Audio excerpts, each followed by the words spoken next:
O galeguismo político xorde entre os anos 1840 e 1846, cando un grupo de estudantes e profesionais xúntase para dar forma a unha primeira definición de Galiza como unidade histórica e cultural.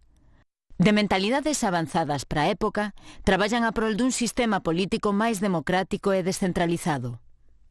Teñen conciencia de que a división administrativa de España en provincias está perxudicando a Galicia, posto que desapareceu a unidade de Galicia. Non existe Galicia, hai Coruña, Lugo, Ourense, Pontevedra. É provincialista, isto é, defensora dos direitos esmagados da Galiza, que fora dividida 13 anos antes por orde de don Javier de Burgos, ministro de Fomento, en 1833, en 4 anacos. E reuníanse na Academia Literaria de Santiago, onde recibían as correntes máis innovadoras do pensamento europeo que nas aulas universitarias daquela non tiñan cabida. Asumían os postulados da esquerda liberal, que era a esquerda do momento, a máis esquerda do momento que se podía ser, pero, aparte deses postulados, pois empezaron a colocar a Galicia como centro das súas preocupacións.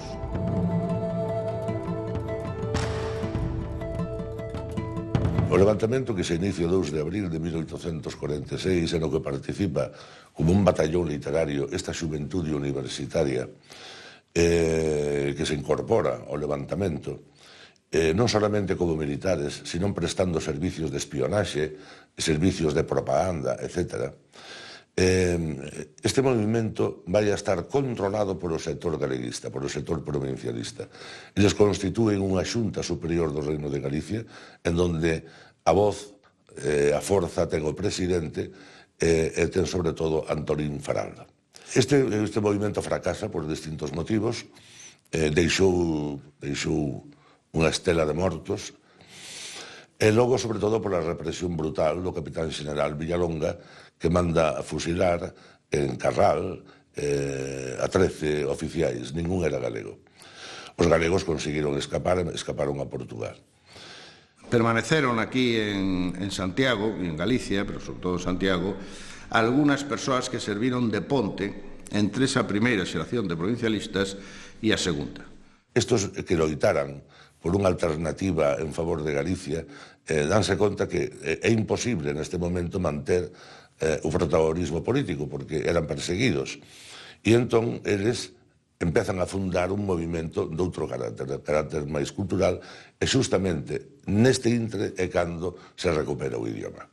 Ten como actividades principais, por un lado, impulsar o resurdimento literario da lingua galega, e, por outro lado, unha prensa seguindo a tradición da primeira xeración, unha prensa provincialista bastante activa, bastante importante. Os Murguía, os Aurelio Aguirre, os Eduardo Pondal, a mesma Rosalía, ouviran falar daqueles sucesos arredor dos mártires de Carral, pois en 1856, o 2 de marzo, exactamente vanse reunir nas proximidades de Compostela, en Conxo, nun xantar de irmandade entre operarios, entre obreiros e estudantes.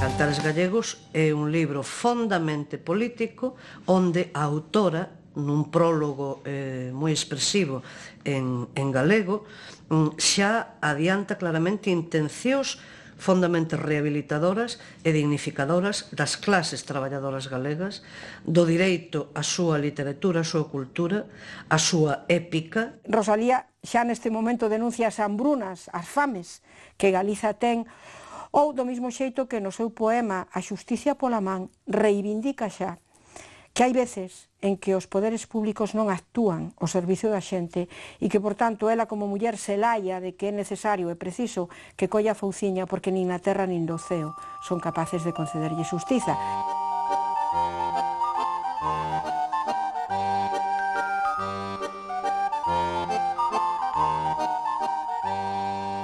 O galeguismo empeza a actuar políticamente como tal. E proba diso é que, inda que moi febles, xurden as primeiras organizacións políticas especificamente galegas e especificamente galeguistas. Converxen todas as tendencias ideolóxicas que se dan neste regionalismo galego.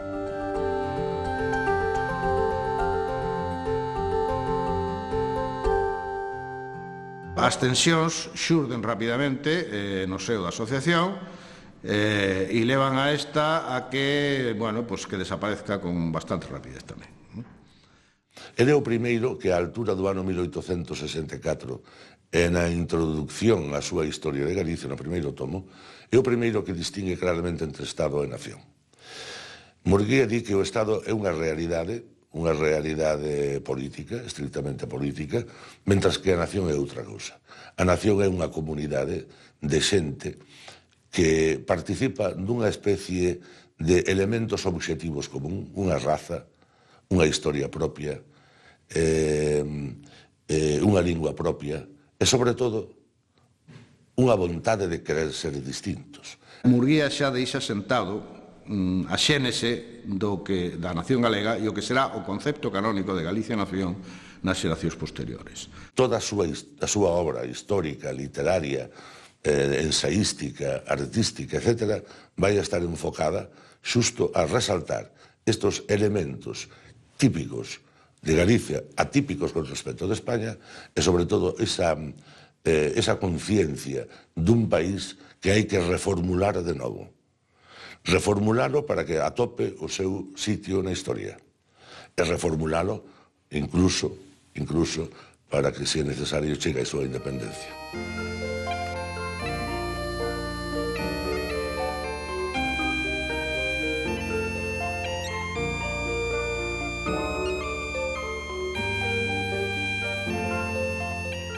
Eu non creo que o nacionalismo ou que o galeguismo xorden a emigración. Porque, ao contrario do que acontece co nacionalismo irlandés, o impulso decisivo, no caso galego, sempre foi o da metrópoli. Sí que penso, en todo caso, que a emigración acompaña prácticamente dende o comezo, sobre todo dende a fase regionalista e a partires de 1873-74, a consolidación do movemento galeguista nas súas diversas fases. Esta emigración, constituída por profesionais, por xornalistas, estudiantes, etc., é a que monta as primeiras pedras dos centros galegos. Non só lanzan a idea de crear centros galegos, senón que conciben, digamos, o proxecto de que os emigrantes, como colectivo organizado, van ser os motores, os impulsores do que eles chamaban a regeneración da patria pequena. E justamente é no ano 1904 cando Murguía publica o artigo na temporada de Mondariz dicindo a necesidade dunha academia galega para crear un corpo que faga posible unha gramática, que faga posible un diccionario do galego e, sobre todo, que axude a regeneración intelectual deste país. Cando marcha para Cuba, Curros leva no peto o artigo xa publicado. Aos poucos meses, constitúese en La Habana a Asociación Iniciativa y Protectora de la futura Real Academia.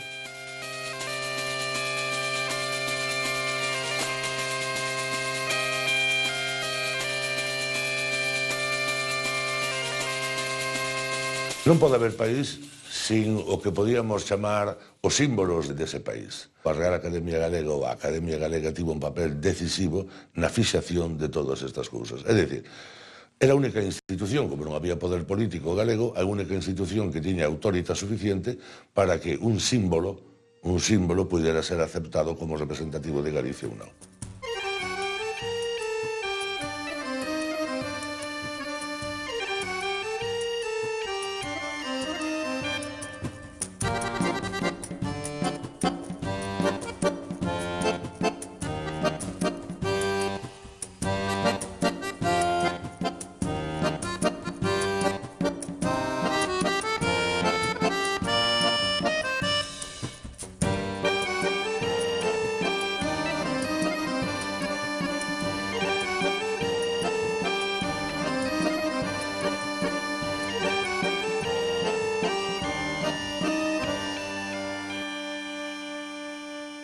Neses anos en Galicia está agromando o movemento agrarista como consecuencia da grave crise agraria finisecular e, digamos, da crecente resistencia ao pago de foros, de arrendos, etc., por parte dos campesiños.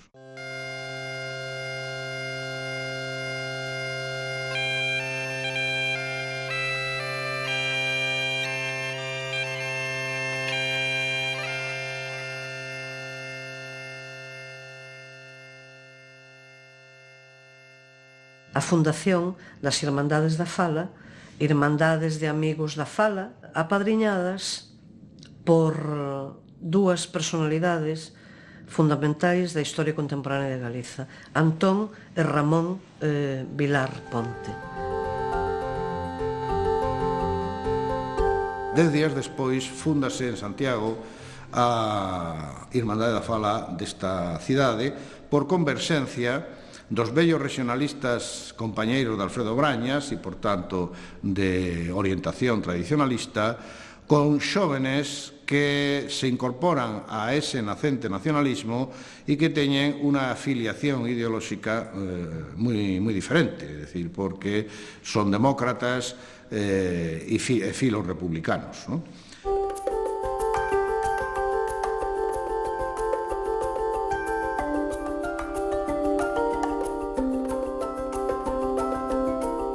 Véndose moito no espello do que daquela se chamaban novas nacións, é dicer, novas patrias, novos estados. Pensemos en Checoslovaquia, pensemos en Polonia, en Irlanda, pensemos na ruptura do Imperio Austro-Húngaro, pensemos na aplicación da doutrina Wilson e do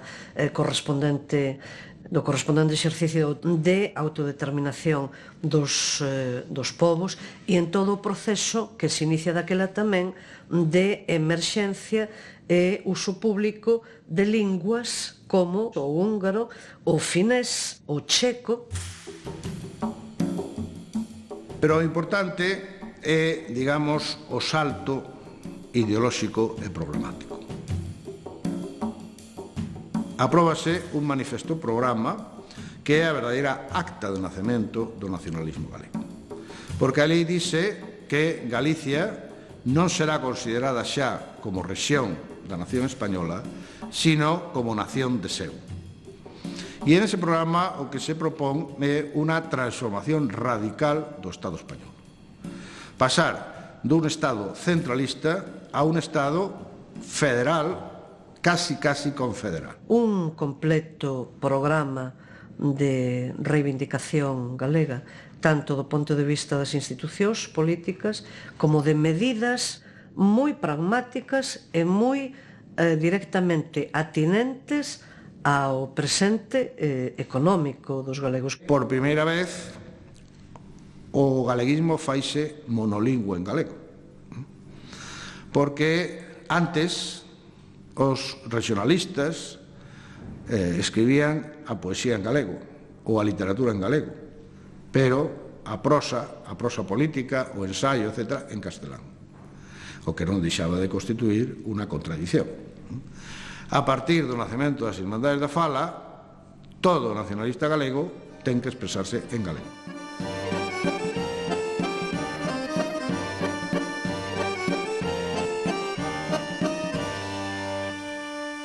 O Seminario de Estudos Galegos ou a apropiación da Fundación da Imprensa Nós, a formación de grupos xuvenís que darán lugar despois ás propias Unión de Mocedades Galeguistas, son elementos fundamentais para a configuración do que podíamos denominar unha especie de cultura política propia.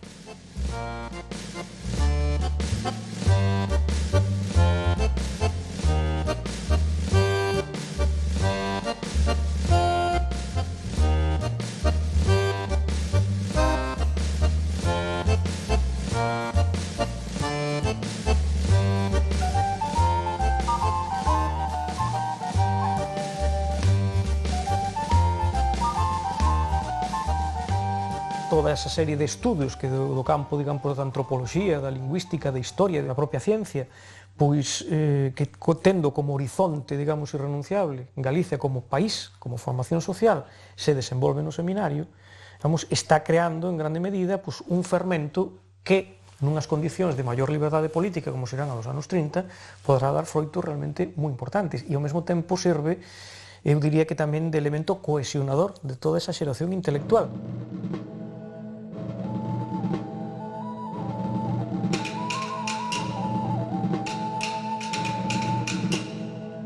Esa desbandada organizativa que provoca a represión fai que se rompan os contactos entre algúns dirixentes e, sobre todo, fai que a Irmandade da Fala da Coruña entre máis en contacto cos republicanos da cidade que co resto do nacionalismo galego que ve absolutamente esfarelado. En Bos Aires, cando, con Suárez Picallo, con Blanco Amor, con Campos Couceiro, con Alonso Ríos, os nacionalistas conseguen facerse en 1926-27 co control da Federación de Sociedades Galegas de Bos Aires, que naquel momento agrupaba o 40% das asociacións galegas de Bos Aires e que enviou recursos para a loita antiforal, que enviou recursos para a oposición a Dictadura de Primo de Rivera. Antes de que remate o mandato de Miguel Primo de Rivera, ten lugar na Coruña unha reunión entre a plana maior da Irmandade da Fala, encabezada por Antón Villar Ponte e por Luis Peñanovo, e Santiago Casares Quiroga e os seus. E como consecuencia desa reunión se acorde a fundación da Organización Republicana Gallega Autónoma. E iso provocou que, cando desapareceu Miguel Primo de Rivera e chegou a chamada dicta blanda, que xa abriu un pouco a man para a acción dos partidos, pois o centro de gravedade do nacionalismo galego se desplazase do norte, de Coruña, Ferrol, Santiago, ao sur. É dicir, o Eixo, Ourense, Pontevedra, Vigo. E estas tres agrupacións, actuando conxuntamente, levaron a cabo unha campaña de concienciación nacionalista moi importante nesas dúas provincias, de modo que, cando acabou a dicta blanda e chegou a República, estaban en condicións de dar unha batalla política.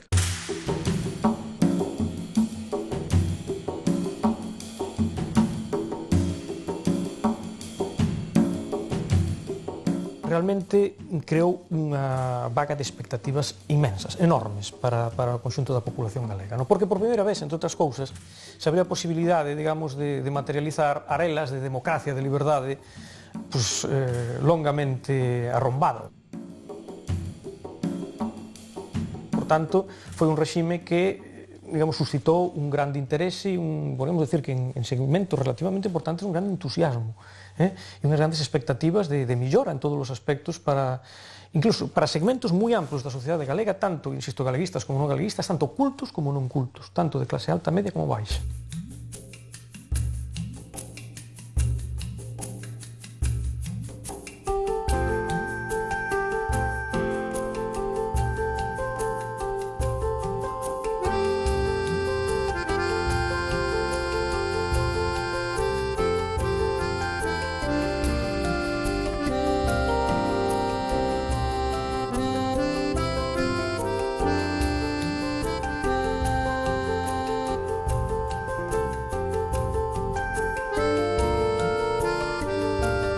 Pechar o mitin castelao.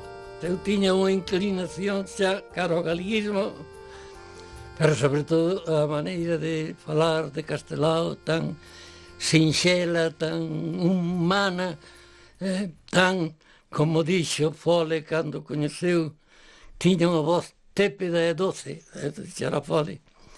Para min tiña unha voz humanísima que ganaba a xente. Eu salín dali marcado como galeguista xa para a miña vida. Castelao foi unha figura clave porque tiña unha proyección social e unha admiración máxima no país precisamente polo seu labor de dibuixos en que reflectía de algún xeito a realidade social, económica e cultural do país.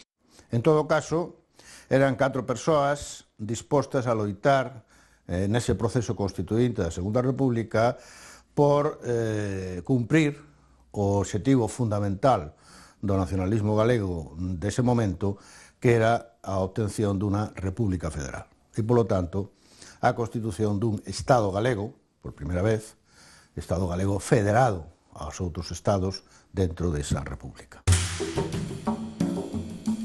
Xurde o Partido Galeguista que pouquiño a pouco vai ir absorbendo precisamente eses sectores que nun primeiro momento participaran na formación da Orga e que, a medida que avanzan os primeiros meses do regime republicano, se van ir sentindo cada vez máis decepcionados da peripecia política e de evolución desa forza. Todos os grupos, os moi numerosos grupos nacionalistas que rexurdiran ou naceran ex novo nese tránsito 1930-1931 converxeron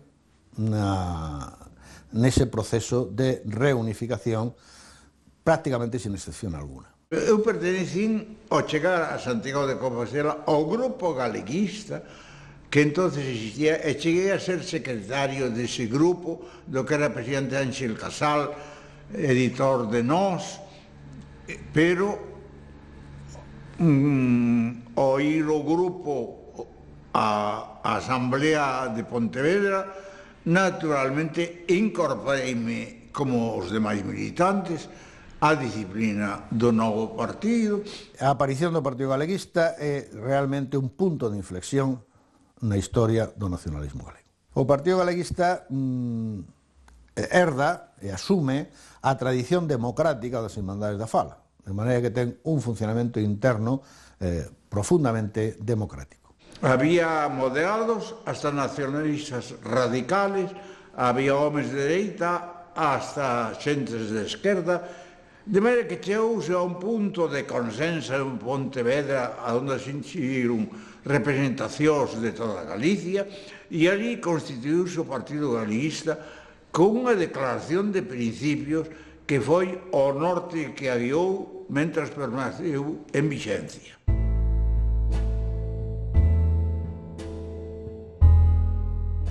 Tamén se conserva das Irmandades a ética da non profesionalidade na política. Aí cada quen tiña a súa profesión e roubándolle tempo ao lecer, ao soño, etc., facíase política. Os nacionalistas, por riba das discrepancias ideolóxicas e programáticas que pudieran ter, eran irmáns. O Partido Galeguista, que era un partido pequeno, non chegou a poder ser grande, pero estaba medrando dunha maneira prodigiosa. No ano 33 resulta que o Partido Galeguista ten máis votos en Galicia que o PSOE. E vemos que o PSOE fora unha das forzas máis votadas en 1931 en Galicia. Empezan a aparecer como afiliadas, sin máis, dentro dos grupos galeguistas, mulleres.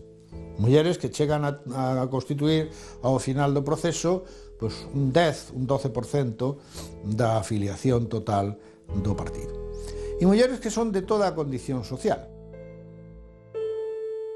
E é verdad que dentro do Partido Galeguista hai un movimento moi conservadurista da muller nai terra como reproductora, que enlaza con moitos movimentos europeos deste momento, pero ao mesmo tempo no Partido Galeguista hai unha sección de mulleres que escriben a nosa terra, que reivindica os dereitos políticos para a muller e que ten espacio propio, non?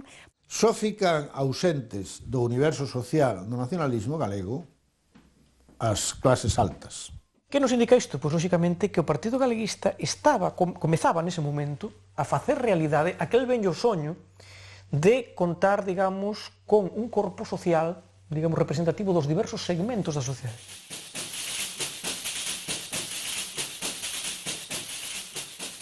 O proceso autonómico en Galicia empeza moi cedo, moi precoz, porque é o 4 de xuño de 1931, é dicir, 24 días antes de que se celebrasen as eleccións a Cortes Constituíntes da República, cando ten lugar o inicio dese proceso.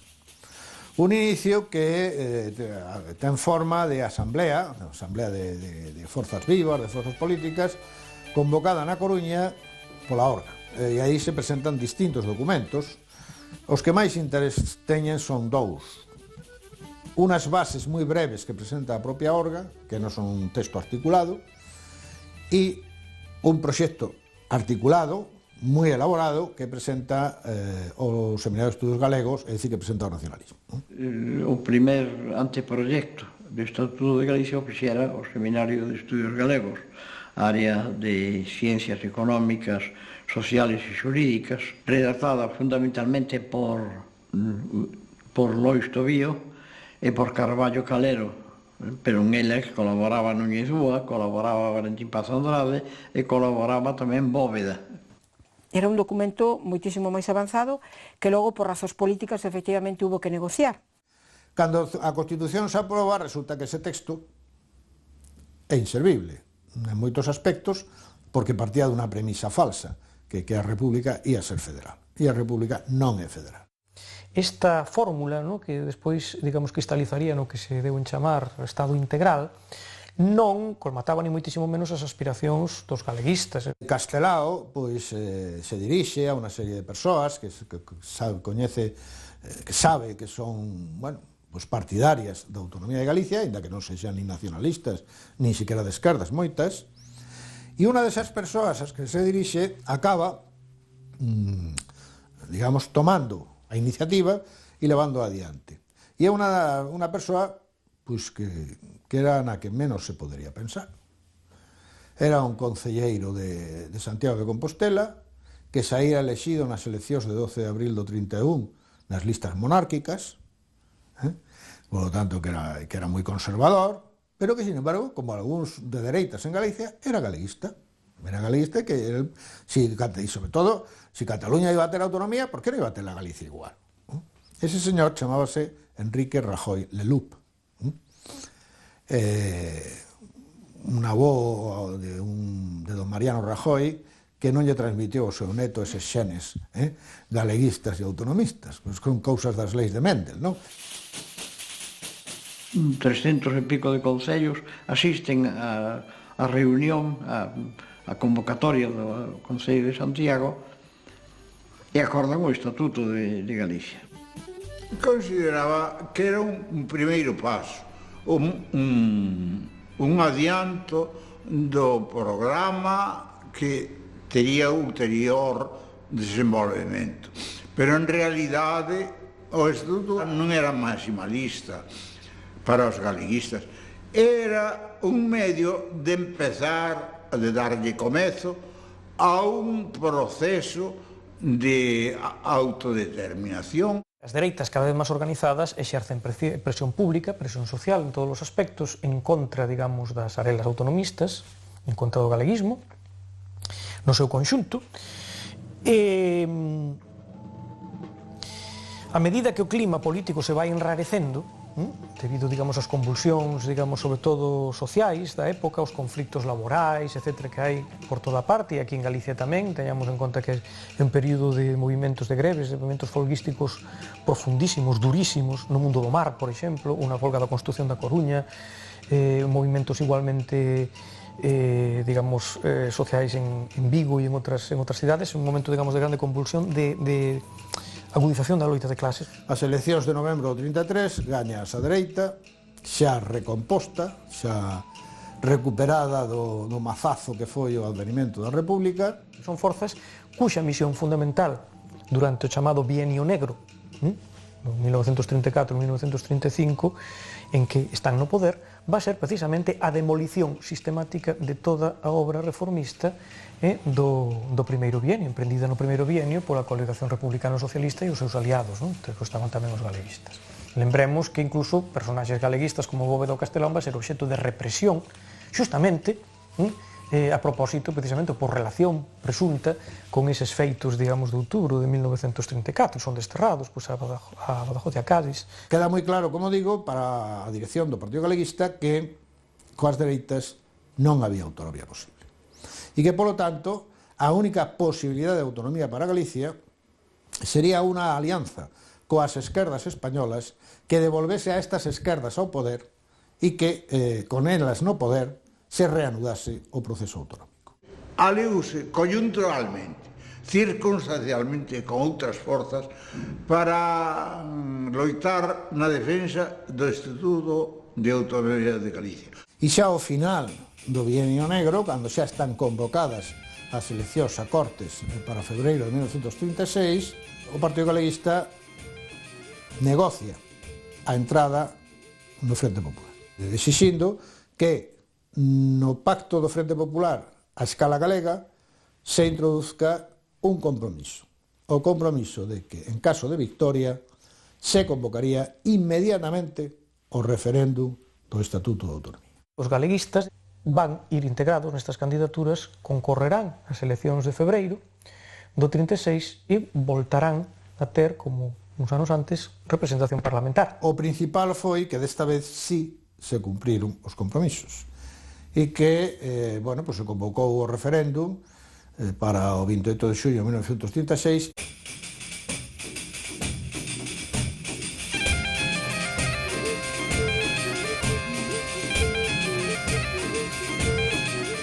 Pintando carteles, facendo propaganda, incluso facendo mítines. Isto recorda de vez en cando Avelino, que íbamos na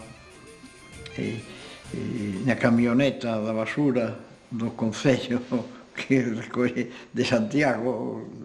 Era todo moi pobre, non había o Concello non tiña máis que unha camioneta que servía para todo. Aprestou para ir polas aldeas a facer mítines de propaganda. Paraba a camionetiña e facíamos un chamamento con aquelas boquinas de cartón, que era a nosa megafonía daquel tempo. Na plaza do hospital, se fixo ali uns letreiros grandes de autonomía, así, con unha estrela de 5 puntas no medio, tal. Eu pintei os letreiros e ao mesmo tempo fixen as fotografías. A campaña do Estatuto foi espléndida, conseguir que todas as forzas republicanas dixeran que sí, para que, como moi ben decía aquel cartel, rematara aquela vergoña.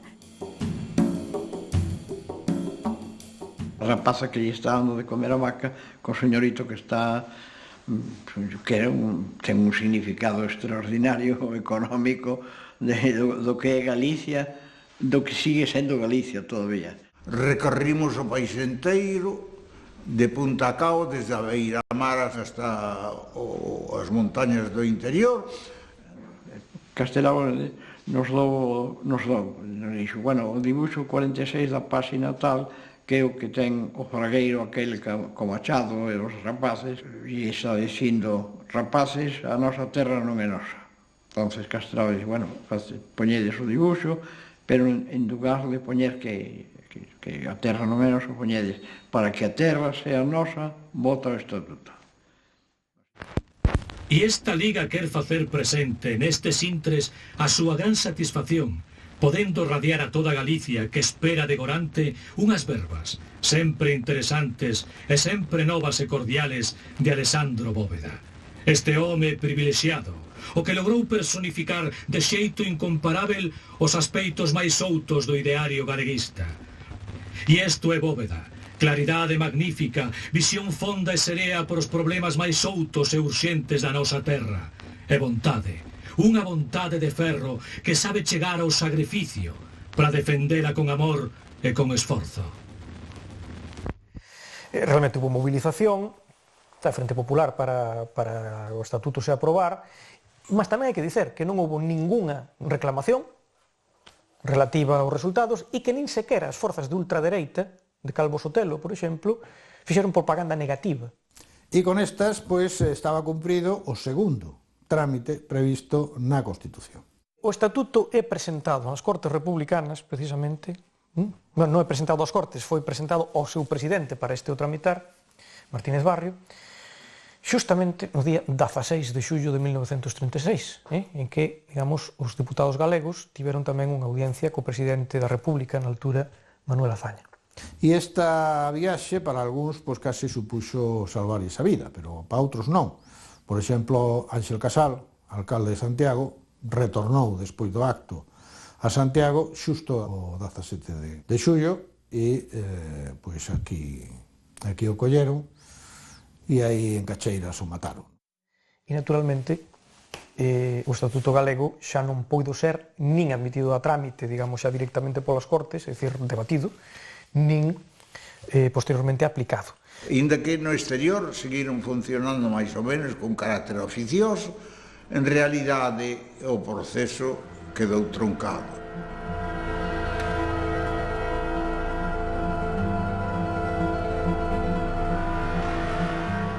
Eu estou pendiente da radio toda a noite e ás 8 da mañá xa na radio xa salía o exército.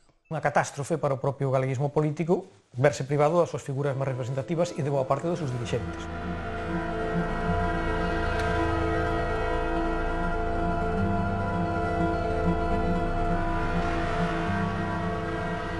Era moi difícil escapar de Galicia. Moi difícil escapar, apenas houbo frente aberto, apenas houbo comunicación co territorio controlado pola República. Por un lado estaba o mar, por outro lado estaba Portugal, o Portugal salazarista, que mandaba a policía política precisamente a apresar os fuxidos galegos. O Seminario de Estudios Galegos xa desaparece aí. Entón foi un terror imposto casi oficialmente desde arriba. Non sei, a verdade que aquel terror facía pensar moito calquer tipo de actividade que podera collerte, porque collíante e non só peligrabas ti, peligraba toda a tua familia. Son perseguidas, asesinadas, fusiladas, paseadas, lle rapan o pelo, as que non quedan nas cunetas, as que non consiguen emigrar, se teñen que vestir de negro, se anulan as súas unións de feito. Había que eliminar todo o recordo, toda a evocación do réxime republicano, cunha especial intensidade dirixida contra, en primeiro lugar, o elemento operario e popular, en segundo lugar, os representantes da cultura, nomeadamente mestres e, digamos, representantes de outros segmentos vencellados este mundo, e, en terceiro lugar, naturalmente, tamén os nacionalistas, é dicir, os rompedores da patria única e indivisible.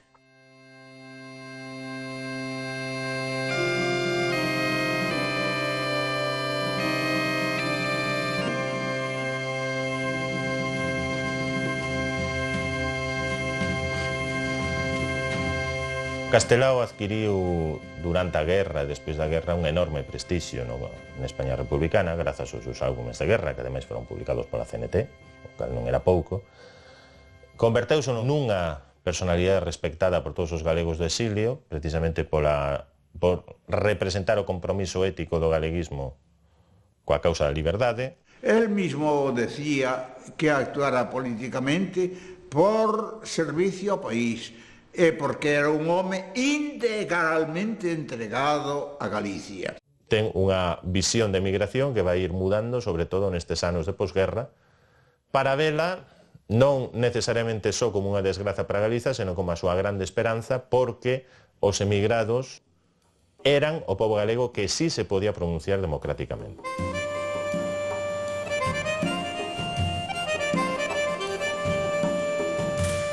Vai ser partidario de crear unha nova irmandade, o que despois se coñeceu como Irmandade Galega de Bos Aires, creada a finais de 1941, volve a editar A Nosa Terra, e vai orientar a súa actividade para ser un grupo de presión que inflúa nas institucións da colectividade galega.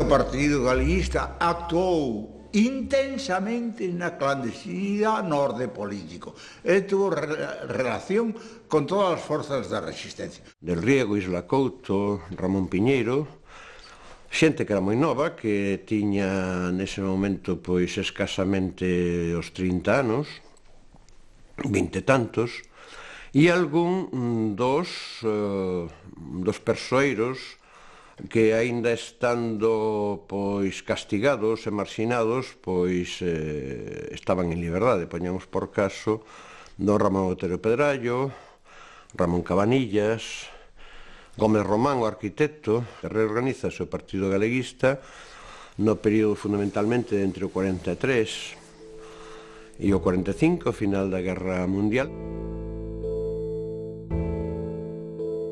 Volver a poñer en contacto a xente e de contacto co mundo do exilio.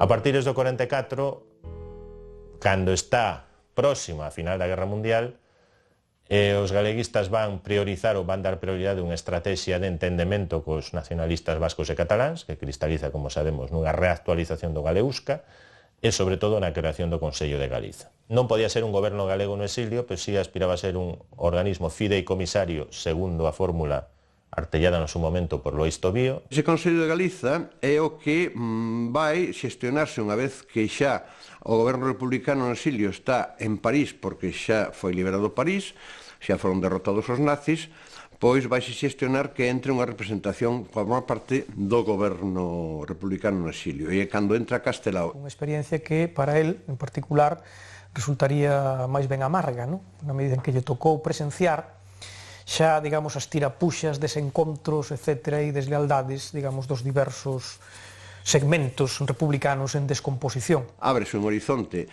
no que as perspectivas son de que o franquismo vai durar e non vai sobrevivir a esa conxuntura, e iso desmoraliza enormemente aos efectivos do Partido Galeguista no interior en Galiza. O Partido Galeguista do interior non lle facía remilgos, ou polo menos non era contrario, a unha estrategia de diálogo cos monárquicos. Estrategia que Castelao rexeitaba de plano. Cando se perdeu a esperanza de que non había unha solución política inmediata, entonces os mismos membros que actuaron na política da clandestinidade consideraron que era necesario actuar na cultura. Unha ruptura que nun principio é máis persoal que organizativa, é máis unha ruptura de Castelao con Piñeiro, cos galeguistas do interior, do meu ponto de vista, que unha ruptura de todo o galeguismo do Prata, de todo o galeguismo exilado cos galeguistas do interior. Cando chego a Argentina, no ano 55, facía 4 anos e pico que había morto Castelao. Pero o espírito de Castelao estaba vivo. Castelao, cando morre, esperta unha vaga de solidariedade e de duelo na colectividade galega de Bos Aires enorme. O enterro de Castelao segue a ser considerado unha das manifestacións públicas de loito máis importantes que houbo na cidade de Bos Aires.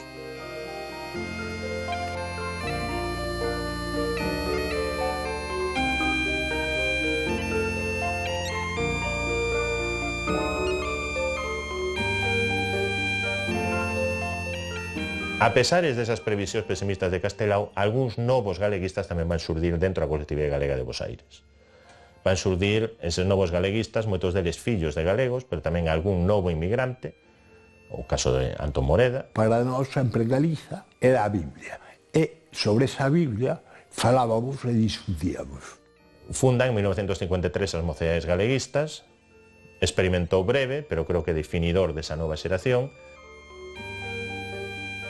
E crear unha conciencia de galeguidade, crear un conocimiento claro do que o país era, que o país representaba, e iso se pode facer por medio da cultura.